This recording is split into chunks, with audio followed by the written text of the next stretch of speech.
Question 1. When evaluating a client's request to invest a significant portion of their retirement savings into a high-risk, illiquid private equity fund solely to generate immediate income, what is the most appropriate course of action for an investment advisor registered in Ontario? Option A. Advise the client that the investment is too risky and immediately refuse to discuss it further, suggesting they seek advice elsewhere.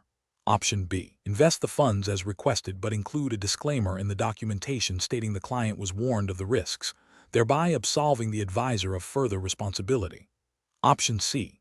Conduct a comprehensive suitability assessment, clearly explain the substantial risks, potential for capital loss, illiquidity, and the impact on their long-term financial goals, and offer alternative, more suitable income-generating strategies if the private equity fund is deemed inappropriate. Option D. Proceed with the investment as requested by the client, as their stated desire for immediate income takes precedence, and document their instruction. The correct answer is C. Conduct a comprehensive suitability assessment, clearly explain the substantial risks, potential for capital loss, illiquidity, and the impact on their long-term financial goals, and offer alternative, more suitable income-generating strategies if the private equity fund is deemed inappropriate. Explanation. This scenario is professionally challenging because it requires balancing the client's immediate financial needs with the fiduciary duty to act in their best interest, which includes ensuring they understand the implications of their decisions. The advisor must navigate the client's emotional state and potential lack of full comprehension without being dismissive or patronizing. Careful judgment is required to determine the appropriate level of intervention and explanation. The correct approach involves a thorough, client-centric explanation of the risks and benefits of the proposed investment, tailored to the client's understanding. This includes clearly outlining the potential for loss, the illiquidity of the investment, and the impact on their overall financial plan. The advisor must ensure the client comprehends these factors before proceeding, offering alternative solutions if the proposed investment is not suitable. This aligns with the fiduciary duty under the Ontario Securities Commission (OSC) regulations, which mandates that registrants must act honestly, in good faith, and with a view to the best interests of the client. Specifically, OSC Rule 31-505 registration requirements, exemptions and continuous disclosure obligations, and related guidance emphasize the importance of suitability assessments and client understanding. An incorrect approach involves proceeding with the investment solely based on the client's stated desire for immediate income, without adequately addressing their understanding of the associated risks. This fails to meet the OSC's requirement for a suitability assessment, which necessitates understanding the client's financial situation, investment objectives, risk tolerance, and knowledge of investments.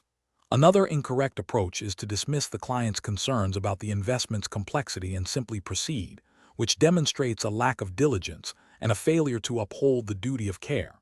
Furthermore, pressuring the client to invest quickly to secure a perceived opportunity, without allowing them sufficient time for reflection and understanding, violates ethical principles and regulatory expectations for client-focused advice. Professionals should employ a decision-making framework that prioritizes client understanding and suitability. This involves active listening to identify underlying needs and concerns, clear and concise communication of complex information, and a willingness to explore alternatives. The process should include documenting the client's understanding and the rationale for any investment recommendation, ensuring transparency and accountability. Question 2. The analysis reveals that a client in Ontario who is invested in a private equity fund with a limited secondary market has urgently requested the sale of their entire stake to meet an unexpected personal expense. The advisor suspects that an immediate sale would result in a significant capital loss due to the illiquid nature of the asset and current market conditions. What is the most appropriate course of action for the advisor? Option A. Advise the client to immediately seek legal counsel to handle the sale of their private equity stake, without providing any further financial advice. Option B. Immediately proceed with the sale as requested by the client to address their urgent need for funds, assuming the client understands the risks involved. Option C.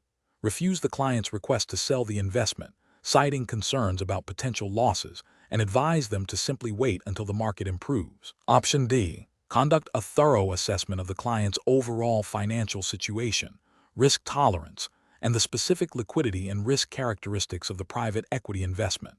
Then discuss the potential negative consequences of an immediate sale with the client, exploring alternative liquidity solutions if available, before making any recommendation. Correct answer is D. Conduct a thorough assessment of the client's overall financial situation, risk tolerance, and the specific liquidity and risk characteristics of the private equity investment. Then discuss the potential negative consequences of an immediate sale with the client, exploring alternative liquidity solutions if available, before making any recommendation. Explanation. The analysis reveals a scenario that is professionally challenging due to the inherent conflict between a client's stated wishes and the advisor's professional duty to ensure suitability and compliance with regulatory requirements. The advisor must navigate the client's desire for immediate liquidity against the potential negative consequences of selling an illiquid asset at a disadvantageous price, while also adhering to the regulatory framework governing financial advice in Ontario. Careful judgment is required to balance client autonomy with the advisor's fiduciary responsibilities and the principles of responsible investing. The best approach involves a thorough assessment of the client's financial situation, risk tolerance, and the specific characteristics of the investment in question.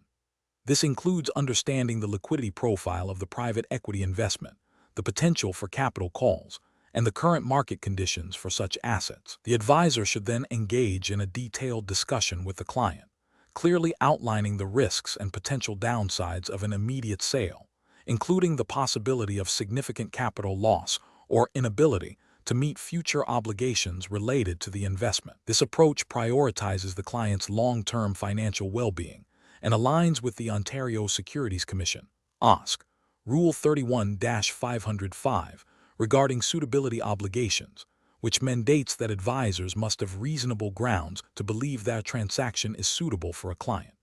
It also reflects the ethical obligation to act in the client's best interest, ensuring they are fully informed before making a decision that could have substantial financial repercussions. An incorrect approach would be to immediately proceed with the sale based solely on the client's request without further investigation.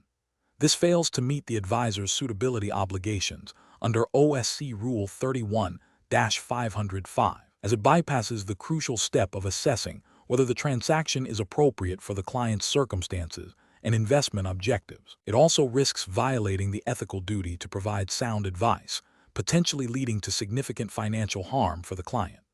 Another incorrect approach would be to refuse the client's request outright without providing any alternative solutions or explanations.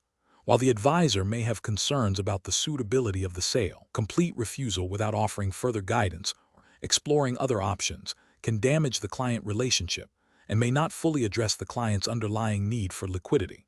The advisor has a responsibility to explore all reasonable avenues and provide informed counsel. Finally, an incorrect approach would be to advise the client to seek external legal counsel without offering any professional opinion or guidance on the investment itself. While legal advice may be relevant in some circumstances, the advisor's primary role is to provide financial and investment advice. Deferring all responsibility to legal counsel without fulfilling their own professional obligations regarding suitability and informed decision-making is a failure to act in the client's best interest within the scope of their advisory role. Professionals should employ a decision-making framework that begins with understanding the client's stated objective, followed by a comprehensive assessment of the regulatory requirements and ethical considerations. This involves gathering all relevant information about the client and the investment, analyzing potential outcomes, and engaging in open and transparent communication with the client. The advisor should then present a clear recommendation, supported by reasoned justification, and be prepared to discuss alternatives and address client concerns, always prioritizing the client's best interests and regulatory compliance. Question 3. The audit findings indicate that during a Class G driver's road test in Toronto, Ontario, an examiner noted a candidate consistently hesitated at intersections, failed to maintain a safe following distance on a busy arterial road, and made a minor lane departure on a curve. The examiner, feeling the candidate was generally nervous but otherwise capable, decided to pass the candidate, documenting only a general note about hesitation. Based on the Ontario Highway Traffic Act and Ministry of Transportation examination standards, what is the most appropriate course of action for the examiner in this situation? Option A. Document the observed hesitation as the sole reason for failure, without detailing the specific instances of failing to maintain a safe following distance or the lane departure. Option B. Ask the candidate, but provide informal feedback to the candidate after the test about maintaining safe following distances and lane discipline, without formally documenting these specific infractions. Option C. Document all observed driving errors, specifically noting the failure to maintain a safe following distance and the lane departure, and fail the candidate based on these objective violations of safe driving practices and MTO performance criteria. Option D. Pass the candidate, as the observed errors were minor and the candidate appeared generally capable, and simply record a general note about hesitation in the test report. The correct answer is C. Document all observed driving errors, specifically noting the failure to maintain a safe following distance and the lane departure, and fail the candidate based on these objective violations of safe driving practices and MTO performance criteria. Explanation. The audit findings indicate a potential breakdown in the adherence to the Ontario Highway Traffic Act, HTA, and the Ministry of Transportation, MTO, driver examination standards, specifically concerning the assessment of a candidate's ability to safely operate a vehicle in complex traffic situations. This scenario is professionally challenging because it requires the examiner to balance the need for thorough assessment with the imperative to maintain the integrity and fairness of the licensing process. The examiner must make a judgment call that could significantly impact the candidate's ability to drive legally and safely, while also upholding public safety standards. The correct approach involves meticulously documenting all observations, including any deviations from safe driving practices, and clearly articulating the reasons for failure based on specific HTA provisions and MTO examination criteria. This ensures transparency, accountability, and a defensible assessment. The examiner must refer to the specific sections of the HTA that were violated and the corresponding MTO performance objectives that were not met. This approach is correct because it aligns with the MTO's mandate to ensure that only competent drivers are licensed, thereby protecting public safety.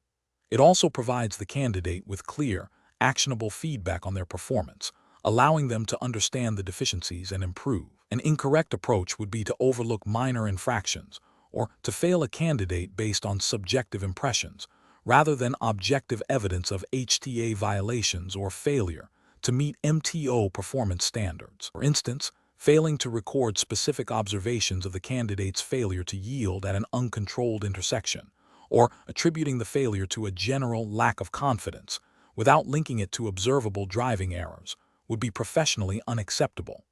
This undermines the fairness of the test and fails to provide the candidate with the necessary information for improvement. Another incorrect approach would be to pass a candidate who clearly demonstrated unsafe driving behavior, such as failing to maintain a safe following distance on a busy highway, due to a desire to expedite the testing process or avoid confrontation. This directly contravenes the MTO's primary objective of ensuring public safety and violates the examiner's duty to uphold the standards of the HTA. Professionals should employ a decision-making framework that prioritizes objective observation, adherence to established regulations and standards, and clear, documented communication. This involves actively listening to the candidate, observing their actions critically, and cross-referencing these observations with the specific requirements of the HTA and MTO examination criteria. When in doubt about the severity or classification of an infraction, examiners should consult their training materials or supervisors to ensure consistent and fair application of the rules. Question 4. Implementation of a client's specific investment instruction in Ontario, where the client, a long-term investor with a moderate risk tolerance, requests to liquidate a significant portion of their diversified portfolio to invest in a single, highly speculative stock that has recently gained media attention, presents a complex ethical and regulatory challenge for an investment advisor. Considering the advisor's fiduciary duty under Ontario securities law, what is the most appropriate course of action? Option A. Advise the client that the requested investment is too risky for their profile and proceed to rebalance their portfolio into a more conservative allocation without further consultation, assuming this is in their best interest. Option B. Immediately execute the client's instruction to liquidate the portfolio and invest in the speculative stock, as the client's directive is paramount and the advisor's role is to facilitate their wishes. Option C. Engage in a detailed discussion with the client to understand the rationale behind their request. Explore the potential risks and rewards of the speculative stock in relation to their overall financial goals and risk tolerance. Present alternative strategies that might achieve similar objectives with less risk, and thoroughly document the conversation and the client's final decision. Option D. Suggest a complex, structured product that offers some exposure to speculative assets, but is designed to mitigate downside risk, without fully exploring the client's understanding of the underlying speculative stock itself. The correct answer is C. Engage in a detailed discussion with the client to understand the rationale behind their request. Explore the potential risks and rewards of the speculative stock in relation to their overall financial goals and risk tolerance. Present alternative strategies that might achieve similar objectives with less risk, and thoroughly document the conversation and the client's final decision. Explanation. Scenario analysis. This scenario presents a professional challenge due to the inherent conflict between a client's stated preference and the advisor's fiduciary duty to act in the client's best interest, particularly when the client's preference may lead to suboptimal outcomes or increased risk. The advisor must navigate this by prioritizing client well-being and regulatory compliance over simply acceding to a potentially ill-informed request. The specific context of Ontario's securities regulations adds a layer of legal and ethical obligation. Correct approach analysis. The best professional practice involves a thorough and documented discussion with the client about the implications of their request, exploring alternative strategies that align with their stated financial goals and risk tolerance, and clearly explaining why the requested action might not be in their best interest. This approach prioritizes the advisor's fiduciary duty under Ontario securities law, which mandates acting honestly, in good faith, and with a view to the best interests of the client. It also aligns with the ethical principles of client-centric advice and informed consent, ensuring the client understands the rationale behind any recommendations and the potential consequences of their decisions. Documenting this process is crucial for demonstrating compliance and protecting both the client and the advisor. Incorrect approach is analysis. Proceeding with the client's request without further discussion or exploration of alternatives fails to uphold the advisor's fiduciary duty.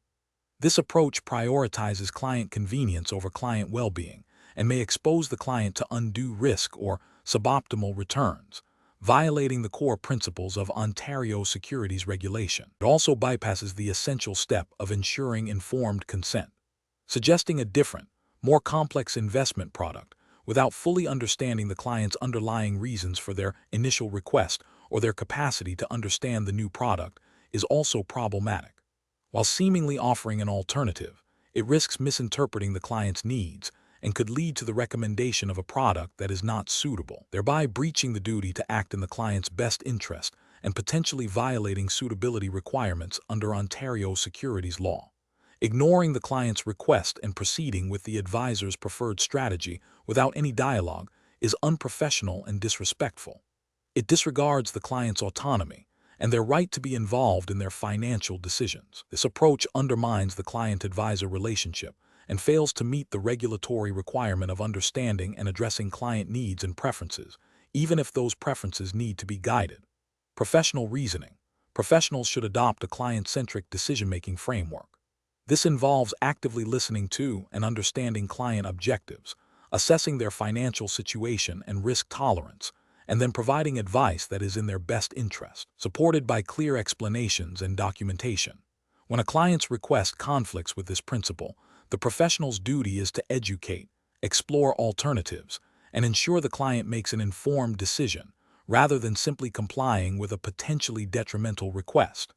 The regulatory framework in Ontario provides the legal and ethical boundaries for this process. Question 5. To address the challenge of demonstrating driving proficiency for the G2 road test in Ontario, Canada, Alex, a new driver, has been practicing extensively in a manual transmission vehicle. However, Alex's parents have recently acquired an automatic transmission vehicle for Alex's use, and Alex feels significantly less confident operating it. Considering the MTO's objective of ensuring safe and competent drivers, what is the most professionally responsible course of action for Alex regarding their G2 road test preparation? Option A. Dedicate sufficient practice time to become proficient in operating the automatic transmission vehicle before taking the G2 road test. Option B. Focus solely on theoretical knowledge of driving and assume that practical skills will be sufficient on the day of the test. Option C. Attempt the G2 road test in the automatic transmission vehicle with minimal additional practice, relying on their experience with the manual transmission. Option D. Arrange to take the G2 road test in the manual transmission vehicle, as this is the vehicle in which Alex feels most comfortable. The correct answer is A. Dedicate sufficient practice time to become proficient in operating the automatic transmission vehicle before taking the G2 road test. Explanation: to address the challenge of ensuring safe and responsible driving practices in Ontario, Canada, a new driver, Alex, is preparing for their G2 road test. Alex has been practicing extensively in their parents' car, which is equipped with a manual transmission. However, Alex's parents have recently purchased a new vehicle for Alex to use, which is an automatic transmission. Alex has only driven an automatic transmission vehicle a few times and feels significantly less confident with it compared to the manual. The G2 road test in Ontario specifically assesses the driver's ability to operate a vehicle safely and competently. The professionally challenging aspect of this scenario lies in balancing Alex's desire to pass the test with the fundamental requirement of demonstrating proficiency in the vehicle they will be using. The Ministry of Transportation, MTO, guidelines for the G2 road test in Ontario are clear. The test assesses the applicant's ability to operate the vehicle safely and competently. While the test itself does not mandate a specific transmission type, the applicant must be able to demonstrate control and awareness in the vehicle they present. The core ethical and professional responsibility is to ensure that the driver is genuinely capable of operating the vehicle safely, regardless of the transmission type. The best approach involves Alex taking the time to gain sufficient proficiency in the automatic transmission vehicle before attempting the G2 road test. This means dedicating practice sessions specifically to the automatic vehicle, focusing on smooth acceleration, braking, steering, and maneuvering in various traffic conditions. This approach aligns with the MTO's objective of producing safe drivers. By practicing in the actual vehicle they intend to drive post-test, Alex ensures they are not just passing a test, but are truly prepared for the realities of driving. This demonstrates a commitment to safety and responsible driving, which is the ultimate goal of the licensing process. An incorrect approach would be for Alex to attempt the G2 road test in the automatic vehicle without adequate practice, hoping their experience with the manual transmission will suffice. This is professionally unacceptable because it risks Alex failing the test due to a lack of familiarity with the vehicle's operation, potentially leading to unsafe driving maneuvers. Furthermore, it undermines the purpose of the road test, which is to assess practical driving skills in the vehicle being used. Another incorrect approach would be to attempt the test in the manual transmission vehicle, even though it is not the vehicle Alex will primarily use. This is also professionally unacceptable, as it does not accurately reflect Alex's intended driving situation and could lead to confusion or misrepresentation of their actual driving capabilities. The licensing process is designed to ensure competence in the vehicle the driver will operate, and presenting a vehicle that does not represent their typical driving environment is not in the spirit of the regulations. The professional decision-making process for similar situations should involve a thorough assessment of one's own skills and the requirements of the task. In this case, Alex should recognize the difference in vehicle operation and prioritize gaining competence in the automatic transmission. This involves honest self-assessment, seeking appropriate practice opportunities, and understanding that the goal is not just to pass a test, but to become a safe and responsible driver. If a skill gap exists, the professional approach is to address it directly through practice and preparation, rather than attempting to circumvent it. Question 6. Examination of the data shows that a client in Ontario has specifically requested to invest a significant portion of their portfolio in a highly speculative, illiquid private equity fund, despite their stated objective of capital preservation and a low risk tolerance. As a licensed financial advisor in Ontario, what is the most appropriate course of action? Option A. Execute the investment in the private equity fund as requested, but make a note in your internal file that the client was advised against it, without further discussion or documentation with the client. Option B. Refuse the client's request to invest in the private equity fund and suggest they seek advice elsewhere if they are unwilling to follow your recommendations. Option C. Discuss the client's request in detail, explaining the potential risks and illiquidity of the private equity fund, how it conflicts with their stated objectives and risk tolerance, and offering alternative investments that better align with their goals, while thoroughly documenting the conversation and the client's final decision. Option D. Proceed with the investment as requested by the client, as their instructions are paramount, and override any concerns about suitability or risk. Correct answer is C. Discuss the client's request in detail, explaining the potential risks and illiquidity of the private equity fund, how it conflicts with their stated objectives and risk tolerance, and offering alternative investments that better align with their goals, while thoroughly documenting the conversation and the client's final decision. Explanation. Scenario analysis. This scenario presents a professional challenge due to the inherent conflict between a client's stated preference and the advisor's fiduciary duty to act in the client's best interest, particularly when the client's preference may lead to suboptimal outcomes or increased risk. The advisor must navigate this delicate balance, ensuring compliance with regulatory requirements while maintaining client trust and providing sound financial guidance. The specific context of Ontario's securities regulations adds a layer of complexity, requiring adherence to rules governing suitability and client recommendations. Correct approach analysis. The best professional practice involves thoroughly understanding the client's financial situation, objectives, and risk tolerance, and then explaining to the client why the requested investment, while potentially appealing, may not align with their best interests or stated goals. This approach prioritizes the client's well-being and adheres to the principles of suitability mandated by Ontario securities law. It involves a detailed discussion about the risks and potential downsides of the requested investment, offering alternative solutions that better meet the client's objectives, and documenting this entire process. This ensures that the client makes an informed decision, even if it deviates from the advisor's initial recommendation. Incorrect approaches analysis. Recommending the investment solely based on the client's request without a thorough suitability assessment would be a significant regulatory failure. Ontario securities regulations require advisors to have a reasonable belief that a recommendation is suitable for a client, considering their financial circumstances, investment objectives, risk tolerance, and other relevant factors. Proceeding without this assessment exposes both the client and the advisor to undue risk and potential noncompliance. Another incorrect approach would be to refuse the client's request outright without providing a clear, reasoned explanation and offering alternatives. This could damage the client relationship and fail to meet the advisor's obligation to guide the client towards appropriate investment strategies.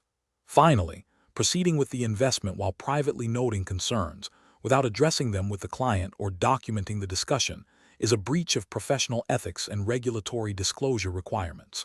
Transparency and open communication are paramount. Professional reasoning.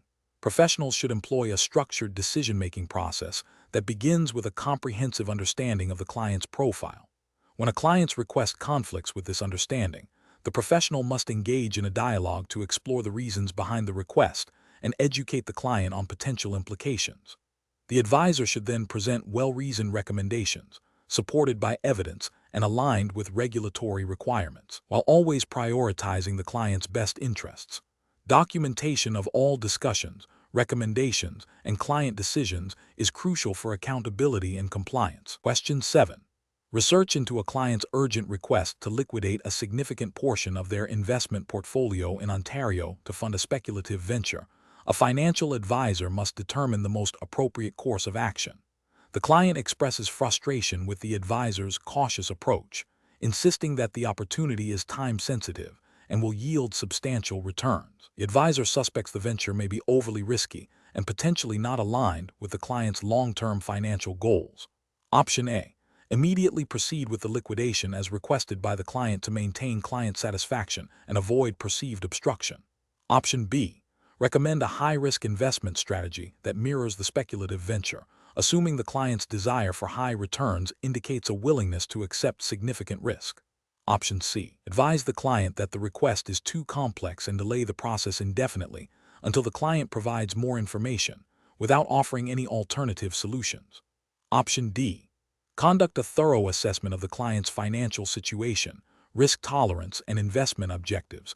Document all discussions regarding the speculative venture and provide clear, reasoned advice on the suitability and risks, offering alternative strategies if the venture is deemed inappropriate.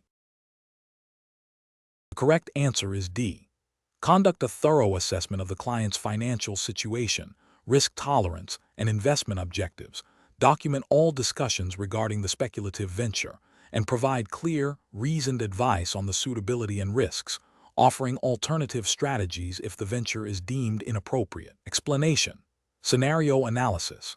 This scenario presents a professional challenge due to the inherent conflict between a client's stated wishes and the potential for those wishes to lead to detrimental outcomes, particularly concerning financial well-being and regulatory compliance. The advisor must navigate the client's emotional state and perceived urgency while upholding their fiduciary duty and adhering to the strict regulatory framework governing financial advice in Ontario. The pressure to act quickly, coupled with the client's insistence, requires careful judgment to balance client autonomy with professional responsibility. Correct approach analysis. The best professional practice involves a thorough, documented assessment of the client's financial situation, risk tolerance, and investment objectives, followed by a clear explanation of the risks and benefits of the proposed strategy and the provision of suitable alternative recommendations. This approach aligns with the Ontario Securities Commission OSC Rule 31-505 Conditions of Registration, which mandates that registrants must act in the best interest of their clients. It also reflects the ethical obligation to provide advice that is suitable and not based on undue pressure or incomplete information. The advisor must ensure the client fully understands the implications of their decision, including potential regulatory hurdles and the long-term impact on their financial goals. Incorrect approach is analysis. Proceeding with the client's request without a comprehensive suitability assessment and clear documentation would violate the OSC's best interest rule. This approach prioritizes client demand over client well-being and regulatory compliance, potentially exposing both the client and the advisor to significant risks, including unsuitable investments and regulatory sanctions. Suggesting a complex, high-risk strategy solely to appease the client, without a thorough understanding of its suitability or the client's capacity to absorb potential losses, is ethically unsound and breaches the duty of care. This could lead to significant financial harm for the client and professional repercussions for the advisor. Delaying the process by stating it's too complex without offering concrete steps or alternative solutions fails to meet the client's needs and potentially damages the professional relationship. While caution is necessary, outright dismissal without a constructive alternative or a clear explanation of the necessary steps is not in the client's best interest. Professional reasoning. Professionals should employ a structured decision-making process that begins with active listening to understand the client's stated needs and concerns. This should be followed by a comprehensive fact-finding phase to gather all relevant information about the client's financial situation, objectives, and risk tolerance.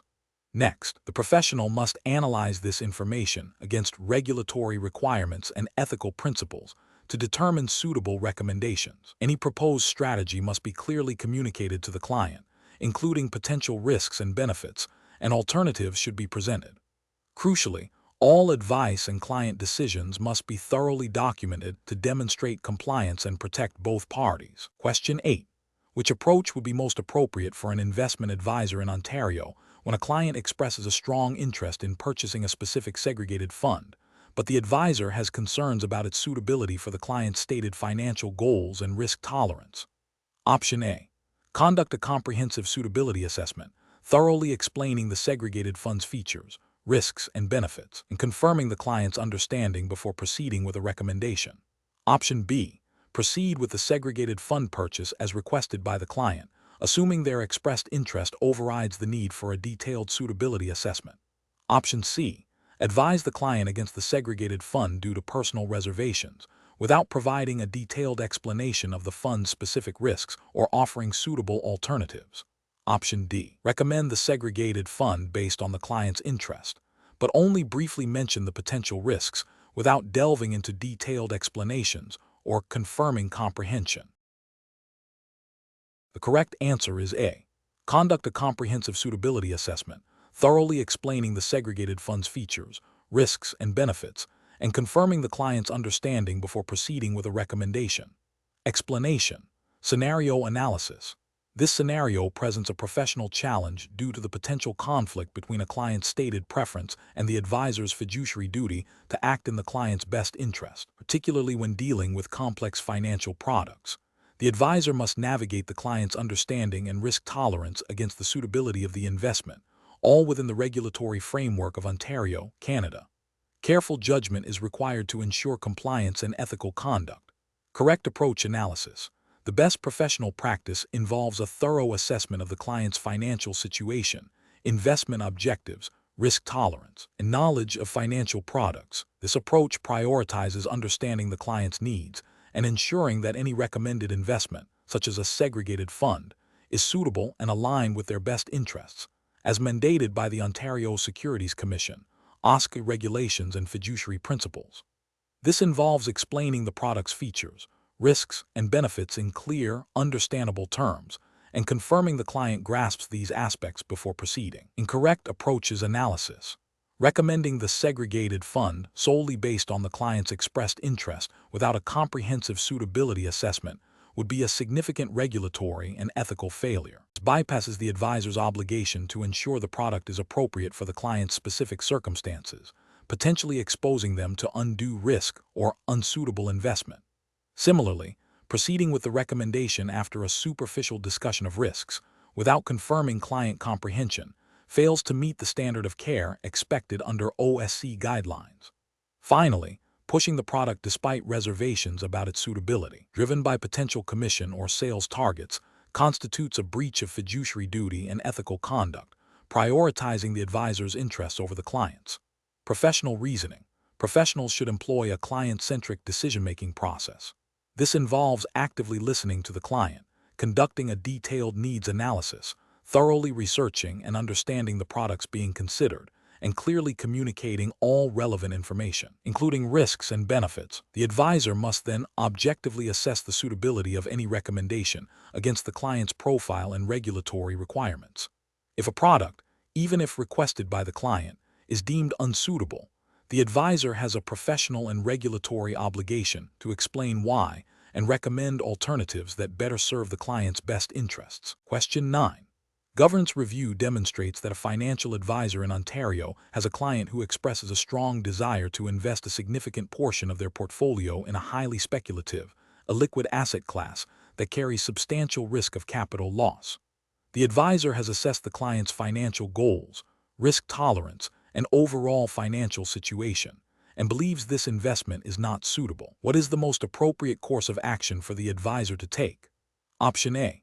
Clearly explain the risks and potential downsides of the client's preferred investment strategy, present alternative, more suitable options that align with their stated financial goals and risk tolerance, and document the discussion and rationale for recommendations. Option B. Refuse to discuss the client's preferred investment and insist that the client only consider investments that the advisor deems appropriate. Option C. Immediately execute the client's requested investment to honor their explicit instruction, as the client is ultimately responsible for their investment decisions. Option D. Proceed with the client's requested investment, but omit any detailed discussion of the associated risks to avoid alarming the client. The correct answer is A. Clearly explain the risks and potential downsides of the client's preferred investment strategy, present alternative, more suitable options that align with their stated financial goals and risk tolerance, and document the discussion and rationale for recommendations. Explanation. Scenario analysis. This scenario presents a professional challenge due to the inherent conflict between a client's stated preference and the advisor's fiduciary duty to act in the client's best interest, particularly when the client's preference may lead to suboptimal outcomes or increased risk. The advisor must navigate this by prioritizing regulatory compliance and ethical obligations over simply acceding to the client's immediate request. Careful judgment is required to balance client autonomy with the advisor's responsibility to provide sound, objective advice. Correct approach analysis. The best professional practice involves clearly explaining the risks and potential downsides of the client's preferred investment strategy, while simultaneously presenting alternative, more suitable options that align with their stated financial goals and risk tolerance. This approach prioritizes the advisor's fiduciary duty under Ontario securities law, which mandates acting honestly, in good faith, and with a view to the best interests of the client. It involves educating the client about the implications of their choices and offering well-reasoned recommendations based on a thorough understanding of their financial situation and objectives. This upholds the principles of suitability and client-centric advice. Incorrect approaches analysis. One incorrect approach involves immediately executing the client's request without further discussion or explanation. This fails to uphold the advisor's fiduciary duty to act in the client's best interest, as it prioritizes client instruction over professional judgment and potentially exposes the client to undue risk or suboptimal returns. It also neglects the regulatory requirement to ensure investments are suitable for the client. Another incorrect approach is to dismiss the client's request outright without attempting to understand their reasoning or providing alternative solutions. While the advisor may believe the client's preference is ill-advised, a complete dismissal can damage the client relationship and may not address the underlying concerns or motivations behind the client's request. This approach lacks the necessary communication and client engagement expected of a professional advisor. A further incorrect approach is to proceed with the client's request, but to downplay or omit any discussion of the associated risks. This is ethically unsound and a direct violation of regulatory obligations to provide full and fair disclosure. Failing to inform the client about potential negative consequences is a breach of trust and can lead to significant client dissatisfaction and regulatory scrutiny. Professional reasoning. Professionals should employ a decision-making framework that begins with a thorough understanding of the client's objectives, risk tolerance, and financial situation. When a client's request appears to conflict with these factors or with regulatory requirements, the professional should engage in open and transparent communication. This involves explaining the rationale behind their professional judgment, outlining potential risks and benefits of various options, and providing clear, unbiased recommendations. The ultimate goal is to empower the client to make informed decisions that are in their best long-term interest, while adhering strictly to all legal and ethical obligations. Question 10. Compliance review shows that a financial advisor in Ontario managed a client's portfolio with an initial AUM of $500,000 on January 1st. The client contributed an additional $100,000 on March 1st. The quarterly management fee is 2% per annum, calculated and paid quarterly. What is the correct management fee for the first quarter ending March 31st, assuming the fee is calculated on the prorated AUM? Option A, $1 $350,000. Option B, $1 $450,000. Option C, $1 $500,000. Option D, $1 $475,000. The correct answer is D, $1 $475,000. Explanation. Scenario analysis. This scenario presents a professional challenge due to the potential for misinterpreting complex pricing structures and the direct impact on client trust and regulatory compliance. A financial advisor must navigate the nuances of fee calculations, ensuring transparency and accuracy, especially when dealing with varying investment performance and client contributions. The pressure to meet performance targets while adhering to fee schedules requires meticulous attention to detail and a thorough understanding of the governing regulations in Ontario. Correct approach analysis. The best professional practice involves a precise calculation of the management fee based on the actual assets under management AUM at the end of each quarter, prorated for any partial periods. This approach ensures that the fee accurately reflects the value of the assets managed and aligns with the client's agreement. In Ontario, financial advisors are bound by regulations that emphasize fair dealing and transparency, requiring fees to be calculated and disclosed in a manner that is not misleading. This method directly addresses the prorated contributions and withdrawals, ensuring the fee is levied only on the assets actively managed for the client during that specific period, thus upholding the principles of fairness and accuracy mandated by provincial securities laws. Incorrect approach is analysis. Calculating the fee based on the highest AUM achieved during the quarter, without considering prorated contributions or withdrawals, is an incorrect approach. This method inflates the fee beyond the actual assets managed for the entire period, potentially violating principles of fair dealing and transparency. It does not accurately reflect the service provided for the duration of the quarter. Another incorrect approach is to apply the annual fee rate to the beginning AUM of the quarter, ignoring any subsequent changes. This fails to account for the dynamic nature of client accounts and the prorated value of assets, leading to an inaccurate fee calculation and potential overcharging. Finally, calculating the fee based on the average of the beginning and ending AUM without considering the timing and amount of contributions and withdrawals is also flawed. This simplification can lead to either overcharging or undercharging, depending on the flow of funds during the quarter, and does not provide the precise reflection of managed assets required for accurate fee assessment. Professional reasoning.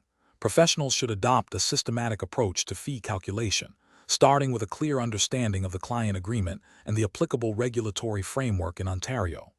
This involves breaking down the calculation into discrete periods, e.g., quarterly, accounting for all inflows and outflows of capital, and applying the fee rate to the accurately determined AUM for each period. Regular review of fee calculation methodologies and seeking clarification from compliance departments or regulatory bodies, when in doubt, are crucial steps in maintaining professional integrity and ensuring client confidence. Question 11. Compliance review shows a driver approaching a construction zone on Highway 401 in Ontario. They observe a permanent sign indicating right lane must turn right, followed shortly by a temporary electronic sign displaying lane closed ahead with flashing amber lights. What is the most appropriate and legally compliant action for the driver to take? Option A. Continue in the right lane, assuming the permanent sign takes precedence and the temporary sign is a warning that can be disregarded. Option B. Ignore both signs and proceed straight through the construction zone as the path appears clear. Option C. Safely merge into the left lane, obeying the temporary lane closed ahead sign, while acknowledging the permanent right lane must turn right sign is superseded. Option D. Stop the vehicle in the right lane to observe other drivers' actions before deciding on a course of action. Correct answer is C. Safely merge into the left lane, obeying the temporary lane closed ahead sign, while acknowledging the permanent right lane must turn right sign is superseded. Explanation. Scenario analysis. This scenario presents a professional challenge because it requires a driver to interpret and apply complex road signage and traffic rules in real time, under pressure, and with potential consequences for noncompliance. The driver must not only understand the meaning of the signs, but also anticipate how they interact with other traffic and road conditions. The presence of a temporary construction zone adds a layer of complexity, as standard rules may be superseded by temporary directives, demanding heightened situational awareness and adherence to specific instructions. Correct approach analysis. The best professional practice involves a comprehensive understanding and immediate application of all visible traffic control devices, prioritizing temporary signage when it conflicts with or modifies permanent signage. This approach ensures the driver is reacting to the most current and relevant directives for the immediate road conditions. In Ontario, the Highway Traffic Act and the Ontario Traffic Manual Autumn, Book 7, Temporary Conditions, provide the regulatory framework. OTM Book 7 specifically mandates that temporary signs and devices take precedence over permanent ones in construction zones to ensure safety. Therefore, a driver who correctly identifies and obeys the temporary lane closed ahead sign, while also acknowledging the permanent right lane must turn right sign, but understanding it is superseded by the temporary closure, is demonstrating the highest level of compliance and safety awareness. This proactive approach minimizes risk and ensures adherence to the law. Incorrect approaches analysis. One incorrect approach involves prioritizing the permanent right lane must turn right sign and attempting to proceed into the closed lane. This fails to recognize the authority of temporary traffic control devices, which are specifically designed to manage hazards and altered traffic patterns in construction zones. This action would violate the principles of safe driving and likely contravene specific provisions in the Highway Traffic Act regarding obedience to traffic control signals and devices, as well as the intent of OTM Book 7. Another incorrect approach is to ignore both signs and proceed as if no restrictions exist. This demonstrates a severe lack of situational awareness and a disregard for traffic laws and safety. It is a direct violation of the driver's responsibility to obey all traffic control devices and would be subject to penalties under the Highway Traffic Act.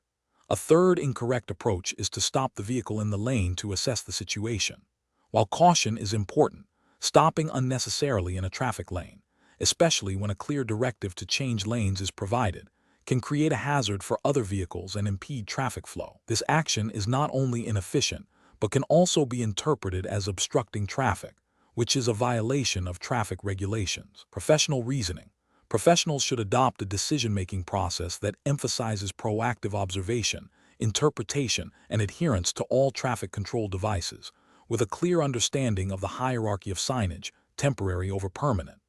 When encountering temporary conditions, drivers must actively seek out and prioritize temporary signage and instructions.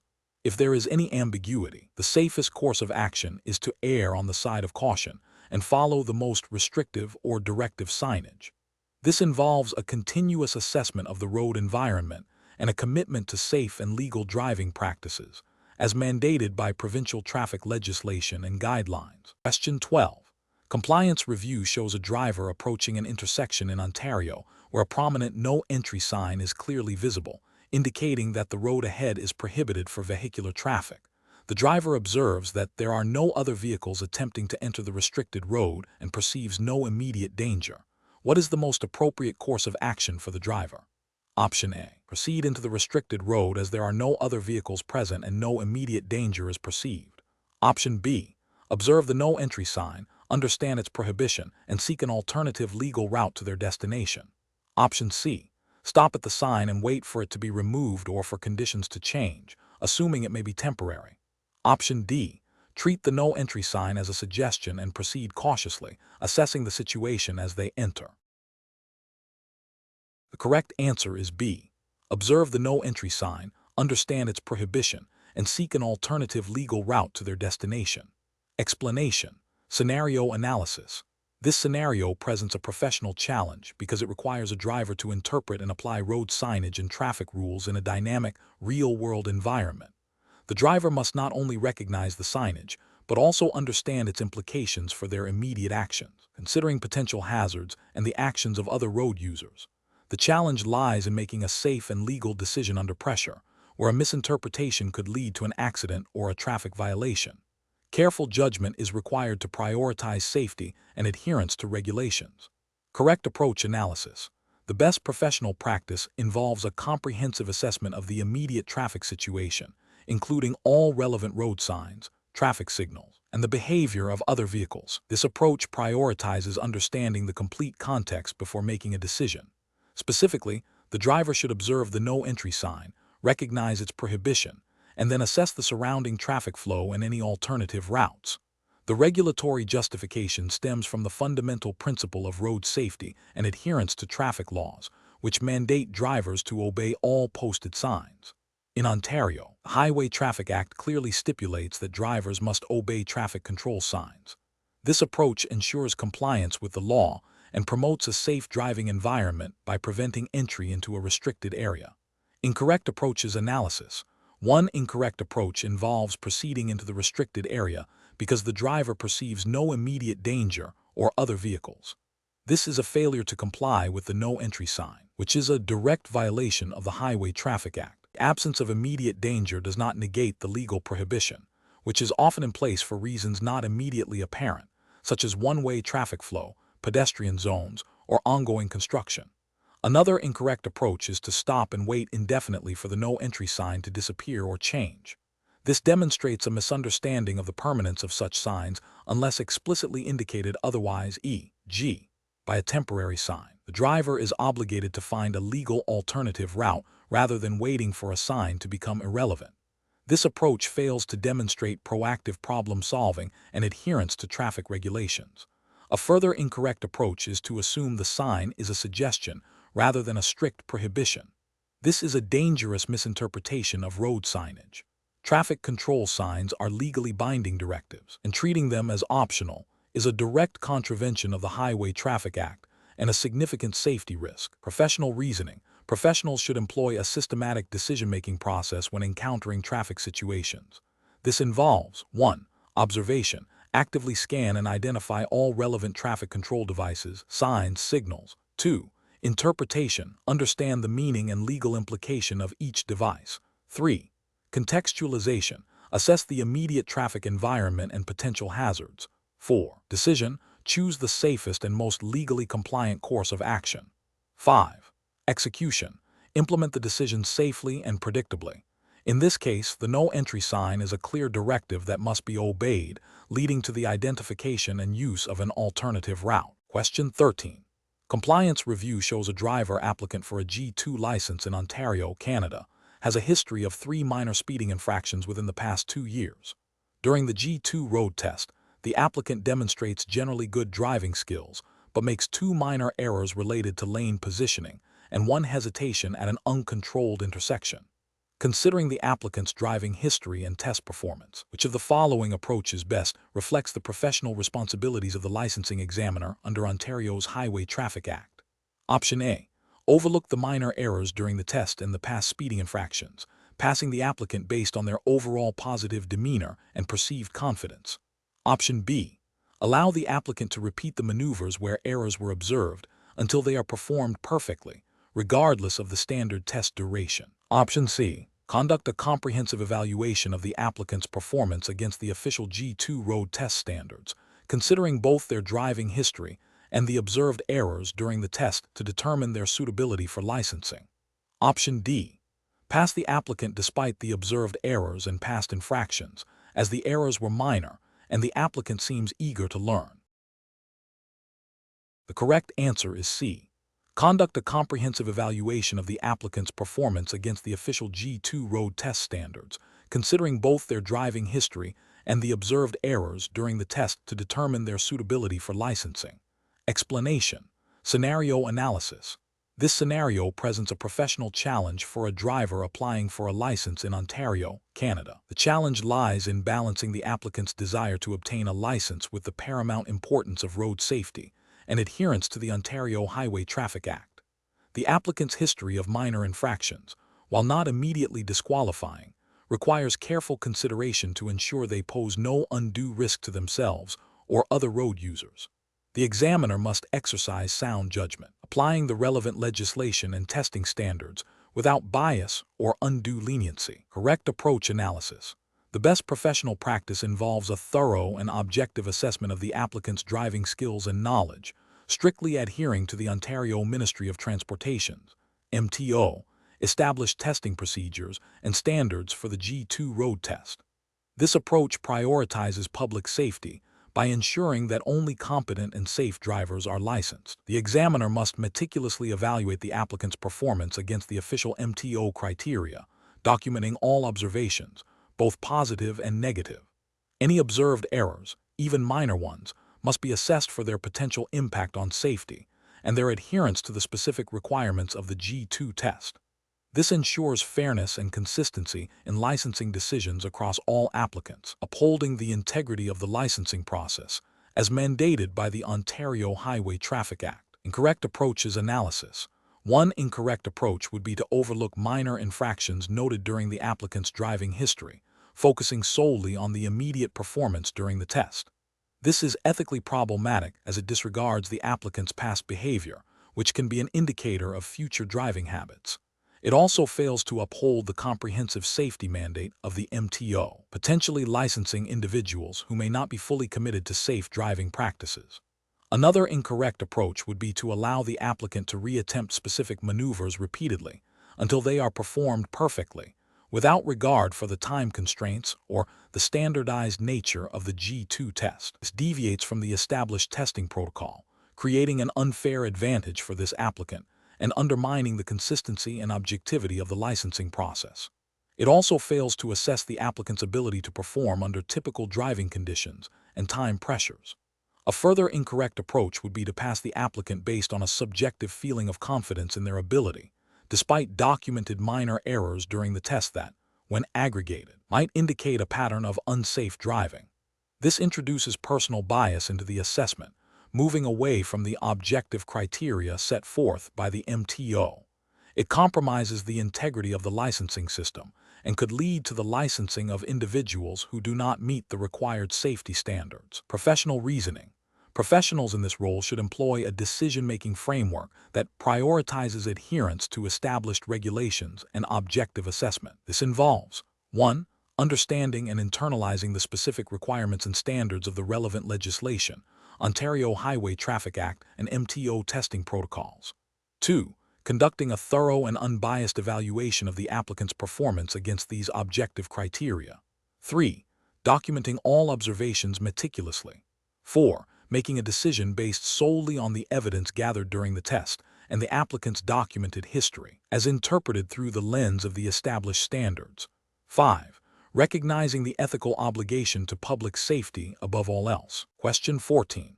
Compliance review shows a driver applicant in Ontario, Canada, has a history of 2 minor speeding tickets received within the last 3 years. The applicant is now seeking to take their G2 road test. What is the most appropriate course of action for the licensing examiner? Option A. Immediately deny the applicant the opportunity to take the G2 road test due to their past speeding infractions. Option B. Proceed with the G2 road test after confirming the applicant's demerit point total is within the acceptable limits as per the Ontario Highway Traffic Act. Option C. Conduct the G2 road test without reviewing the applicant's driving record, assuming past infractions are irrelevant. Option D. Advise the applicant that they must wait an additional year before being eligible for the G2 road test, regardless of their demerit point status. Correct answer is B. Proceed with the G2 road test after confirming the applicant's demerit point total is within the acceptable limits as per the Ontario Highway Traffic Act. Explanation. Scenario analysis. This scenario presents a professional challenge for a driver applying for a license in Ontario, Canada. The challenge lies in balancing the applicant's desire to obtain a license with the paramount importance of road safety and adherence to provincial licensing regulations. The applicant's history of minor infractions, while not immediately disqualifying, requires careful consideration to ensure they pose no undue risk to themselves or other road users.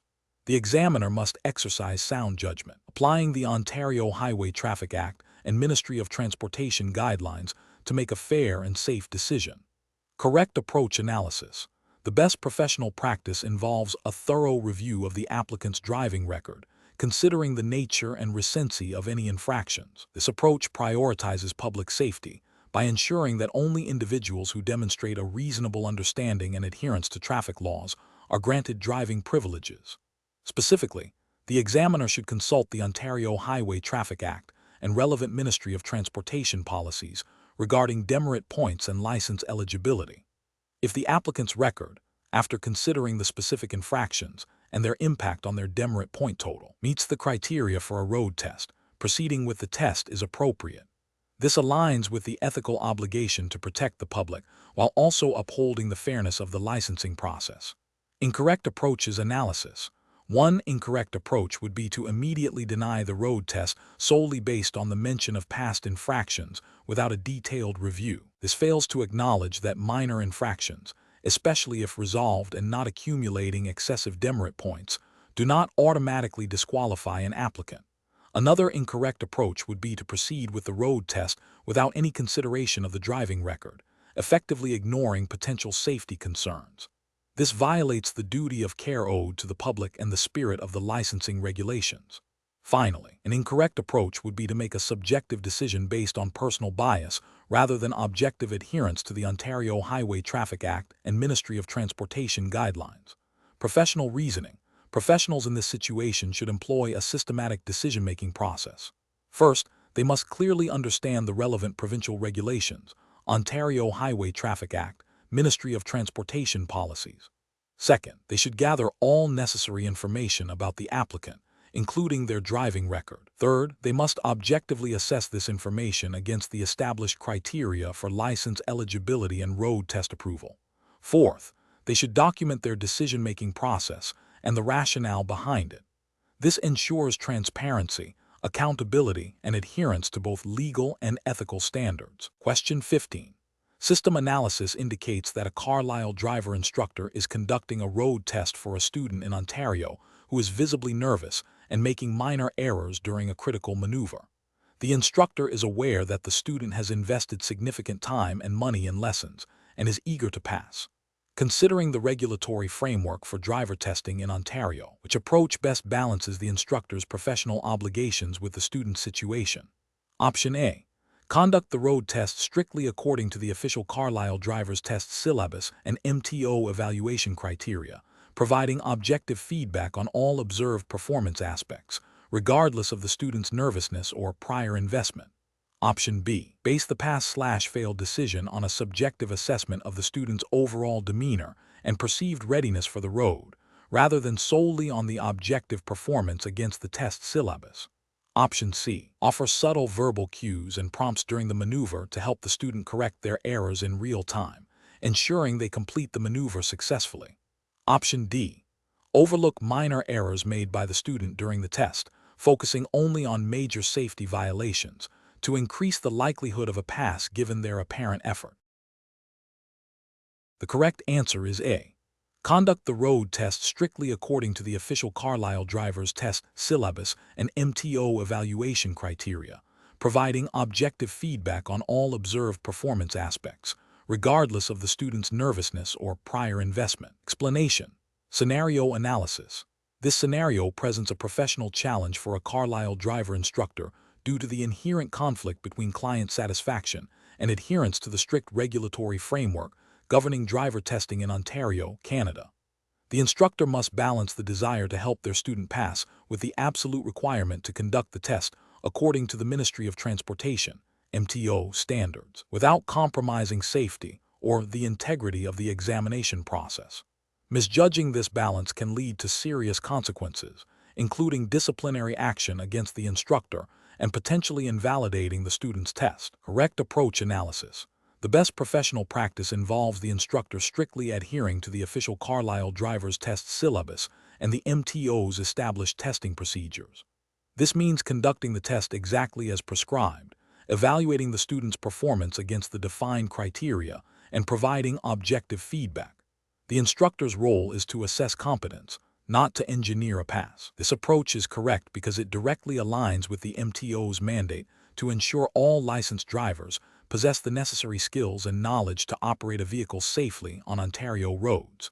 Ethical obligations to public safety and regulatory compliance are paramount. Incorrect approaches analysis.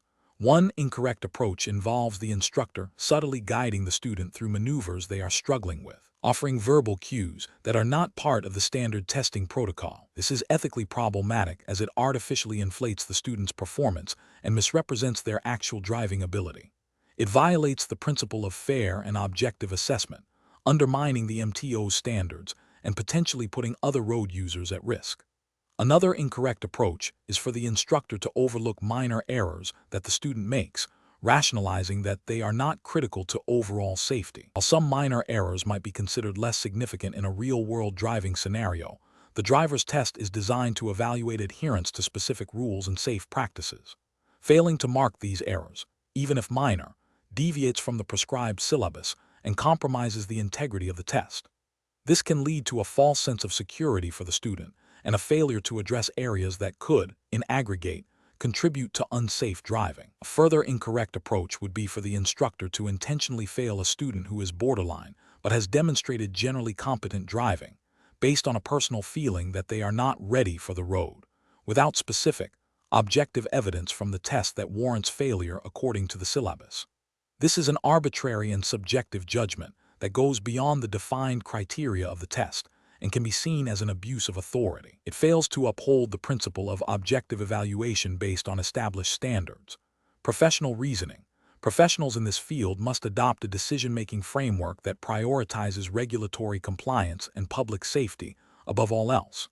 This involves a clear understanding of the MTO's driver testing syllabus and guidelines. When faced with a situation where a student is struggling, the instructor should focus on providing constructive feedback during practice sessions, rather than altering the testing procedure itself. The decision-making process should be guided by the question: does this action uphold the integrity of the driver's license and ensure public safety according to Ontario's regulations? If the answer is anything less than a clear yes, the action should be avoided. Question 16. Compliance review shows a driver approaching an intersection in Ontario. A permanent no-entry sign is clearly visible, indicating that entry into the road ahead from the current direction is prohibited. Simultaneously, a temporary traffic light at the same intersection is displaying a green light. Considering the regulatory framework of Ontario, what is the most appropriate action for the driver to take? Option A. Stop indefinitely and wait for the temporary traffic light to change. Option B. Proceed into the road ahead as the temporary traffic light is green. Option C.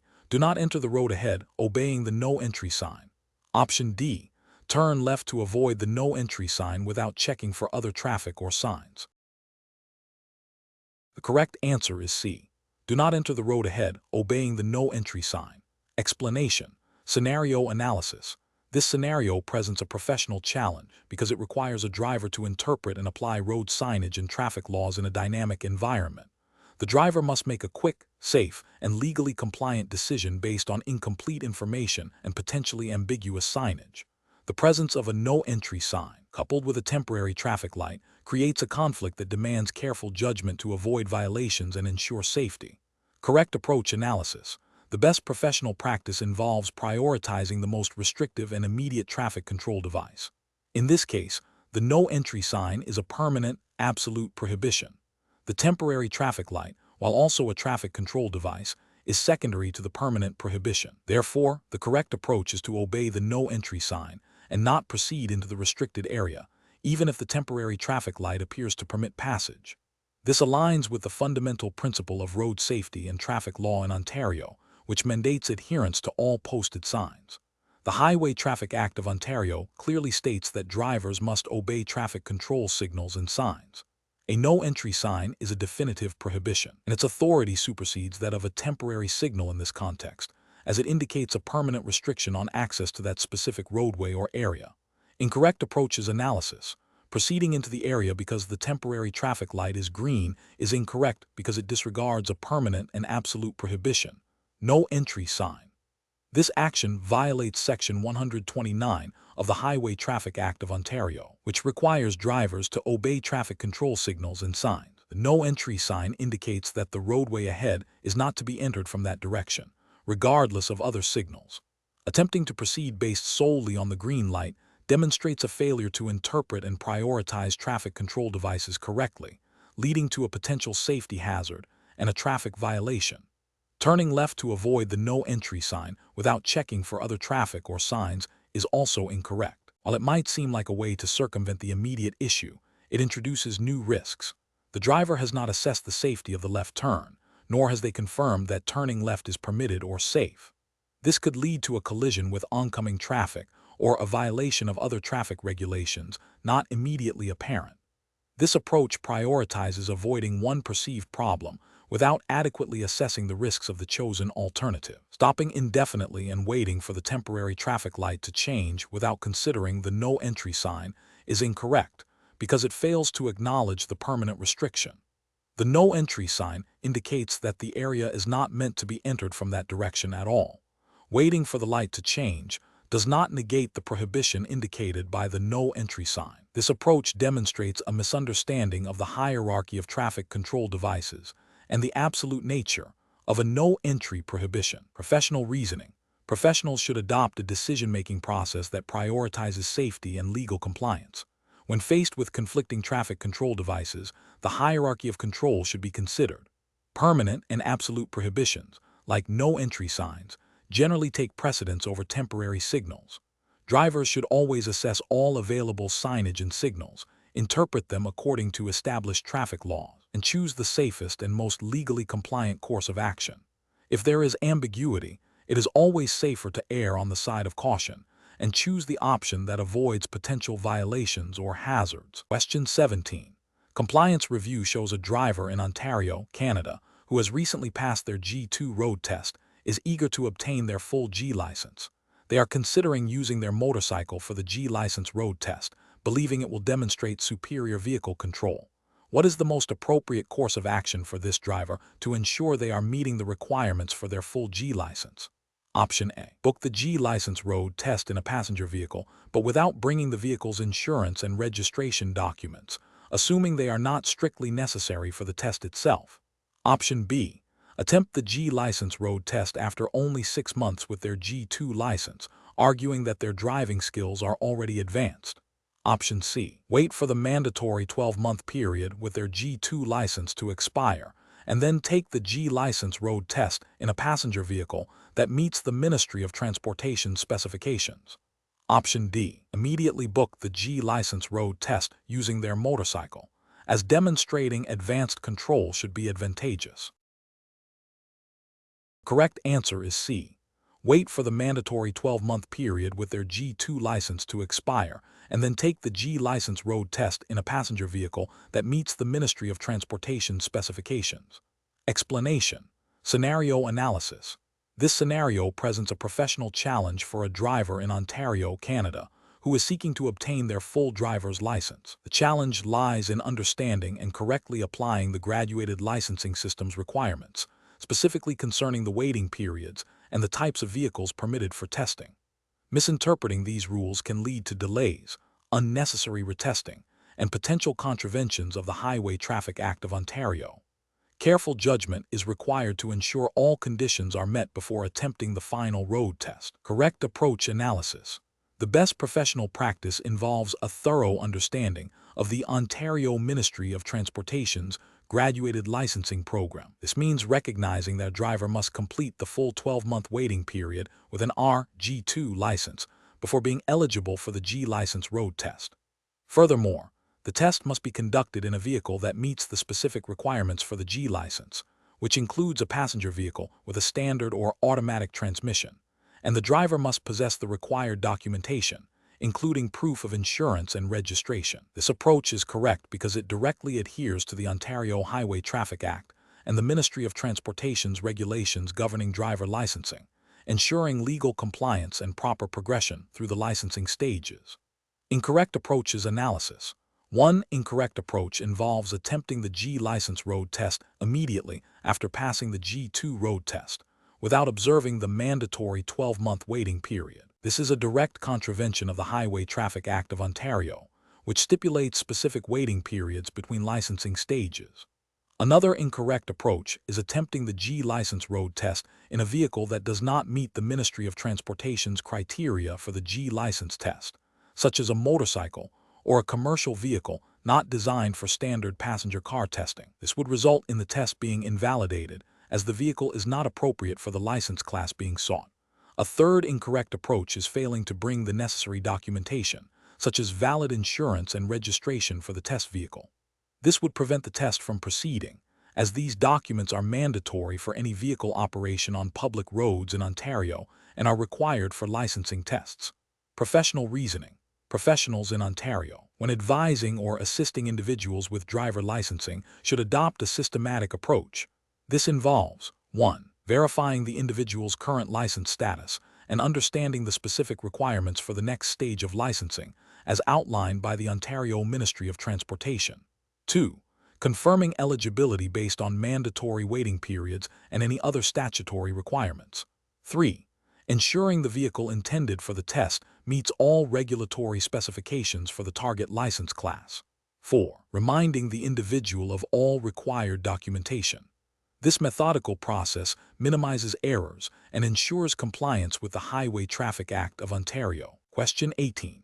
Compliance review shows that a financial advisor in Ontario has a client who, despite having expressed a moderate risk tolerance and a goal of long-term capital preservation, is now insisting on investing a significant portion of their portfolio in a highly speculative, volatile sector. The advisor has concerns that this investment is not suitable for the client's stated objectives. What is the most appropriate course of action for the advisor to take in accordance with Ontario Securities Commission (OSC) regulations? Option A. Proceed with the investment as requested, but document that the client insisted on the transaction despite the advisor's reservations, without thoroughly exploring the client's motivations or offering alternative solutions. Option B. Advise the client that the requested investment is unsuitable and refuse to proceed with the transaction, without further discussion or exploration of alternatives. Option C. Execute the client's requested investment immediately to respect their autonomy and avoid potential client dissatisfaction, assuming the client is fully aware of the risks involved. Option D. Engage in a detailed discussion with the client to understand the reasons behind their sudden shift in investment preference. Clearly explain the potential risks and downsides of the proposed speculative investment in relation to their stated goals and risk tolerance, and present alternative investment strategies that better align with their long-term objectives. The correct answer is D. Engage in a detailed discussion with the client to understand the reasons behind their sudden shift in investment preference. Clearly explain the potential risks and downsides of the proposed speculative investment in relation to their stated goals and risk tolerance, and present alternative investment strategies that better align with their long-term objectives. Explanation. Scenario analysis. This scenario presents a professional challenge due to the inherent conflict between a client's explicit instructions and the advisor's duty to act in the client's best interest, particularly when those instructions could lead to a suboptimal outcome or potential regulatory breach. The advisor must navigate the delicate balance of client autonomy and fiduciary responsibility, ensuring compliance with the Ontario Securities Commission (OSC) regulations. Careful judgment is required to uphold ethical standards and regulatory obligations without alienating the client. Correct approach analysis. The best professional practice involves a thorough discussion with the client to understand the rationale behind their request and to educate them on the potential risks and benefits of their proposed investment strategy, aligning with the OSC's client-centric approach and suitability requirements. This includes clearly explaining how the proposed investment might not align with their stated financial goals or risk tolerance, and presenting alternative options that better meet their objectives while adhering to regulatory guidelines. This approach prioritizes informed consent and ensures the client's decisions are made with a complete understanding of the implications, thereby fulfilling the advisor's duty of care and best interest obligations under Ontario securities law. Incorrect approaches analysis. Recommending an investment that is clearly unsuitable for the client's stated objectives and risk profile, even if requested, constitutes a failure to meet the advisor's fiduciary duty and violates OSC suitability rules. Proceeding with the client's request without a detailed discussion about the risks and alternatives demonstrates a lack of due diligence and a disregard for the client's financial well-being. Accepting the client's instruction without any attempt to understand their underlying motivations or to provide professional guidance on alternative, more appropriate investments is also a significant ethical and regulatory failing. This approach prioritizes transactional convenience over client protection and regulatory compliance. Professional reasoning. Professionals should adopt a framework that begins with active listening to understand the client's request and underlying motivations. This should be followed by a comprehensive assessment of the client's financial situation, objectives, and risk tolerance. The next step involves clearly communicating the advisor's professional assessment, including any concerns about the suitability of the requested course of action, and providing well-reasoned alternatives. The final step is to ensure the client makes an informed decision, documenting the discussion and the client's final instructions, especially if they diverge from the advisor's recommendations. Question 19.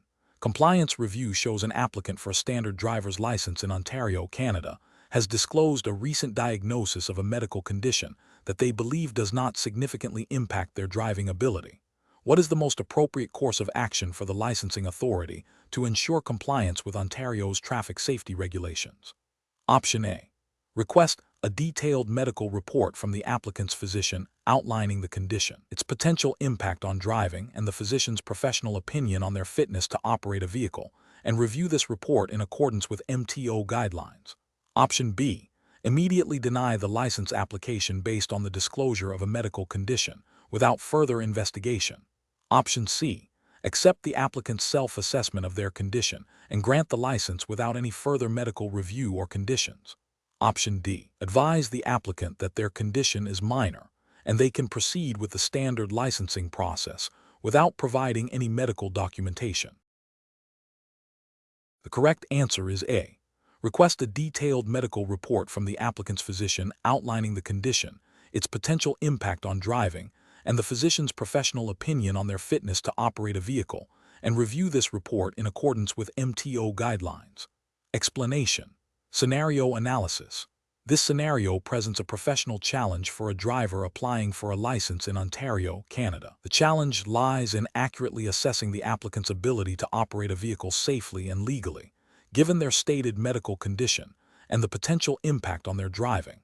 The requirement for careful judgment stems from the need to balance the applicant's right to mobility with the paramount public safety mandate of the Ontario Ministry of Transportation, MTO. Misjudging the situation could lead to licensing an unsafe driver or unfairly denying a license to a capable individual. Correct approach analysis.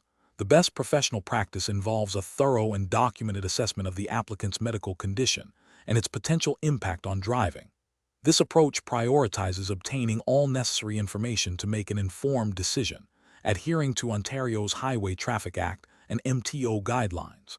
Specifically, it requires the driver to provide a medical report from their physician detailing their condition, any limitations, and the physician's opinion on their fitness to drive. This report is then reviewed by the MTO, which may require further medical assessments or impose specific driving conditions. This is correct because it directly addresses the regulatory requirement to ensure all drivers meet the medical standards for safe operation of a vehicle, as stipulated by the Highway Traffic Act, R.S.O. 1990 C. H. 8, and associated MTO policies. It ensures a data-driven, evidence-based decision that protects public safety while respecting individual rights. Incorrect approach is analysis. One incorrect approach is to dismiss the applicant's condition as minor without seeking professional medical opinion. This is ethically and regulatorily unsound because it bypasses the MTO's established procedures for medical fitness assessments. The Highway Traffic Act mandates that drivers must be medically fit, and an assumption without verification is a direct contravention of this requirement and could lead to licensing an individual who poses a risk to themselves and others. Another incorrect approach is to immediately deny the license based solely on the applicant's self-reported condition, without any further investigation or medical consultation. This is procedurally unfair and potentially discriminatory. Ontario's regulations require a proper assessment process, not an arbitrary denial. While public safety is critical, the process must allow for due diligence and the opportunity for the applicant to demonstrate their fitness to drive through appropriate medical documentation. A third incorrect approach is to grant the license without any conditions or further review, assuming the applicant's self-assessment of their condition is sufficient. This is a failure to uphold the MTO's responsibility to ensure driver competency. The Highway Traffic Act and MTO guidelines are designed to identify potential risks, and ignoring the need for a medical report or further assessment when a condition is disclosed is a dereliction of duty and a significant risk to public safety. Professional reasoning. Professionals in this situation should follow a structured decision-making process. First, recognize the regulatory obligation to assess medical fitness for driving in Ontario. Second, understand the specific requirements outlined in the Highway Traffic Act and MTO guidelines regarding medical conditions. Third, engage with the applicant to gather all necessary information, including their disclosure of the medical condition. Fourth, initiate the required procedural steps, such as requesting a medical report from their physician. Fifth, review the submitted documentation objectively and consult with MTO medical advisors if necessary. Finally, make a decision based on the evidence, adhering to regulatory requirements and prioritizing public safety while ensuring fairness to the applicant. Question 20. Compliance review shows that a client in Ontario, aged 55, with a current retirement savings balance of $500,000, wishes to withdraw $100,000 to purchase a vacation property. The client plans to retire at age 65 and has an estimated annual retirement income need of $60,000, assuming an average annual investment growth rate of 6% and a withdrawal period of 20 years in retirement. What would be the projected annual retirement income the client could sustain if they proceed with the $100,000 withdrawal, compared to not withdrawing the funds? Option A. If the withdrawal is made, the client could sustain an annual retirement income of approximately $480. If the withdrawal is not made, the client could sustain an annual retirement income of approximately $60,000. Option B. If the withdrawal is made, the client could sustain an annual retirement income of approximately $35,000. If the withdrawal is not made, the client could sustain an annual retirement income of approximately $55,000. Option C. If the withdrawal is made, the client could sustain an annual retirement income of approximately $50,000. If the withdrawal is not made, the client could sustain an annual retirement income of approximately $75,000. Option D. If the withdrawal is made, the client could sustain an annual retirement income of approximately $45,000. If the withdrawal is not made, the client could sustain an annual retirement income of approximately $65,000. The correct answer is A. If the withdrawal is made, the client could sustain an annual retirement income of approximately $40,480. If the withdrawal is not made, the client could sustain an annual retirement income of approximately $60,000. Explanation. Scenario analysis. This scenario presents a professional challenge due to the inherent conflict between a client's immediate financial needs and the long-term implications of their investment decisions, particularly when those decisions may not align with prudent risk management principles. The advisor must navigate the client's emotional state and potential lack of financial literacy while upholding their fiduciary duty and adhering to the regulatory requirements of Ontario. The need for precise calculation and clear communication of financial outcomes is paramount. Correct approach analysis. The best professional practice involves a thorough quantitative analysis of the client's proposed withdrawal strategy, demonstrating the impact on their long-term financial security. This approach directly addresses the client's request while providing a data-driven perspective on the consequences. Specifically, calculating the future value of the remaining investment after the withdrawal, considering the time value of money and potential growth, allows for an objective assessment of the impact on their retirement goals. This aligns with the Ontario Securities Commission (OSC) Rule 31-505 regarding suitability and client care, which mandates that advisors act in the best interest of their clients and provide advice that is suitable, supported by reasonable grounds. Presenting the client with a clear, calculated projection of their reduced retirement nest egg, based on sound financial principles, empowers them to make an informed decision. Incorrect approaches analysis. One incorrect approach involves immediately agreeing to the withdrawal without performing any quantitative analysis. This fails to meet the advisor's duty of care and suitability obligations under OSC Rule 31-505. It prioritizes the client's immediate request over their long-term financial well-being, potentially leading to a significantly diminished retirement. Another incorrect approach is to simply state that the withdrawal is not advisable without providing any supporting calculations or projections. While the sentiment may be correct, the lack of a data-driven explanation leaves the client without a clear understanding of the risks and consequences, hindering their ability to make an informed decision and potentially leading to distrust. A third incorrect approach is to focus solely on the client's emotional state and offer general reassurance without addressing the financial implications of the withdrawal. While empathy is important, it does not substitute for the professional obligation to provide sound financial advice based on objective analysis. Professional reasoning. Professionals should employ a decision-making framework that begins with understanding the client's request and underlying motivations. This should be followed by a rigorous quantitative analysis of the proposed action's impact, using relevant financial formulas and projections. The results of this analysis must then be communicated clearly and transparently to the client, explaining both the potential benefits and drawbacks in a way they can understand. This approach ensures that advice is not only compliant with regulations like OSC Rule 31-505, but also ethically sound, prioritizing the client's long-term financial health.